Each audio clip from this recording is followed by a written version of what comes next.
CPM రాష్ట్ర కార్యదర్శి race మొదలైంది. దక్షిణ తెలంగాణ నేతలు తమకు అవకాశం ఇవ్వాలని కోరుతూ ఉంటే ఉత్తర తెలంగాణ నేతలు తాము రేసులో ఉన్నామంటున్నారు. ఇంతకు సిపిఎం రాష్ట్ర కార్యదర్శి రేసులో ముందున్నది ఎవరు? ఎవరికి పార్టీ పెద్దలు ఆశీస్సులు ఉన్నాయి?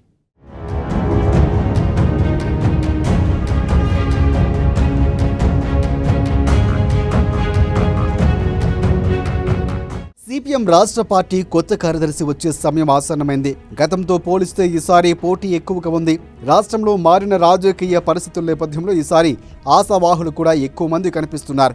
వరుసగా 3 టర్ములుగా రాష్ట్ర కార్యదర్శిగా కొనసాగుతున్నారు తమ్మినేని వీరభద్రం. పార్టీ నిబంధనల ప్రకారం ఆయనకు మరోసారి కార్యదర్శి అయ్యే అవకాశం లేదు. దీంతో ఒక్క ఛాన్స్ అంటూ చాలామంది సీనియర్లు పావులు కదుపుతున్నారు. దీంతో ఈసారి సిపిఎం రథసారథి ఎవరు అనేది ఇంట్రెస్టింగ్గా మారింది. ఎప్పుడు లేని విధంగా జిల్లా కార్యదర్శుల ఎన్నిక కూడా రసవత్తరంగా సాగింది. దీంతో సిపిఎం స్టేట్ సెక్రటరీ రేసు మరింత ఉత్కంఠ రేపుతోంది.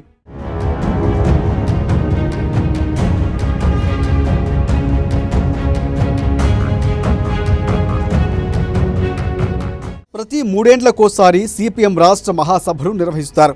ఆ సభల ద్వారానే రాష్ట్ర కార్యదర్శిని పార్టీ ప్రతినిధులు ఎన్నుకుంటారు. త్వరలో సిపిఎం తెలంగాణ రాష్ట్ర మహాసభలు సంగారెడ్డిలో జరగనున్నాయి. రాష్ట్ర మహాసభల చివరి రోజు రాష్ట్ర కొత్త సారథిని ఎన్నుకుంటారు.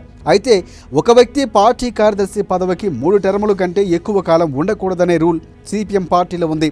ఆ రకంగా చూస్తే ఈసారి కొత్త నాయకుడు ఈ పోస్టులోకి వచ్చే అవకాశం స్పష్టంగా కనిపిస్తోంది.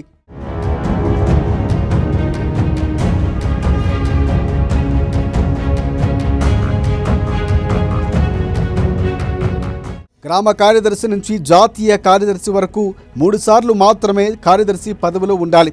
ప్రస్తుతం తెలంగాణ సిపిఎం రాష్ట్ర కార్యదర్శిగా తమ్మినేని వీరభద్రం ఉన్నారు. పార్టీ నియమం ప్రకారం తమ్మినేని టర్మ్ ముగియడంతో రాష్ట్ర కార్యదర్శి ఎవరు అనేదానికి ఉత్కంఠంగా రాజకీయ వర్గాల్లో ఇప్పుడు చర్చ నడుస్తోంది.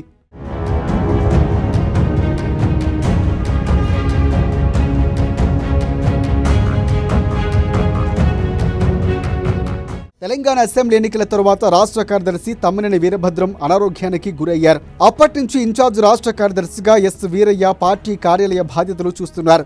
కొత్త కార్యదర్శి రేసులో పార్టీ సీనియర్ నేతలు ఎస్ వీరయ్య, మాజీ ఎమ్మెల్యే జూలకంటి రంగారెడ్డి, ఖమ్మం జిల్లాకు చెందిన పోతినేని సుదర్శన్ పోటీలో ఉన్నారు. ఇక ఈసారి రాష్ట్ర కార్యదర్శి పదవిపై ఖమ్మం, నల్గొండ జిల్లా నాయకులు ఆశలు పెట్టుకున్నారు.